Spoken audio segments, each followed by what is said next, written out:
L'autre, c'est cette étude assez inquiétante de l'INVS, l'Institut de veille sanitaire, montre que la pollution aux particules fines a un impact immédiat sur la mortalité. Elle augmente le risque de décès chez les personnes déjà fragiles, notamment en été. Cette étude elle est publiée au moment où Paris et plusieurs villes connaissent leur premier pic de pollution de l'année. Anne-Charline Lambard, Marie-Emmanuelle Guidé.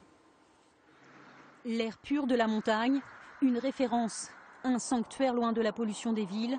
Sauf qu'ici, dans la vallée de l'Arve, autour de Chamonix, on observe depuis des jours des niveaux très élevés de particules fines.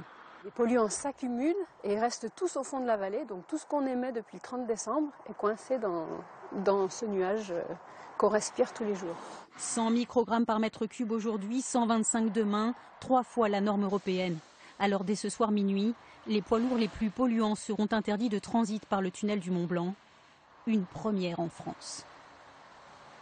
L'exposition à ces particules issues des gaz d'échappement des usines, du chauffage, augmente le risque de décès à court terme, même à des concentrations conformes aux réglementations européennes.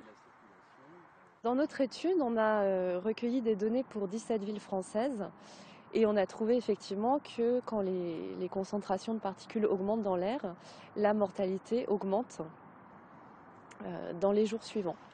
D'après l'Institut de veille sanitaire, il suffit d'augmenter de 10 microgrammes par mètre cube de particules fines pour enregistrer une hausse des décès de 0,5% et 1,04% pour les plus de 75 ans. Très fines, ces particules pénètrent facilement l'organisme, favorisent l'asthme, le cancer du poumon, les maladies cardiovasculaires. Et au quotidien, elles se font sentir. Regardez, ça irrite l'organisme, hein, ça c'est sûr. Je crache beaucoup et puis ma mère qui a 86 ans qui habite avec moi, c'est Aujourd'hui, la capitale connaît son premier pic de pollution de 2015, un bien triste début d'année.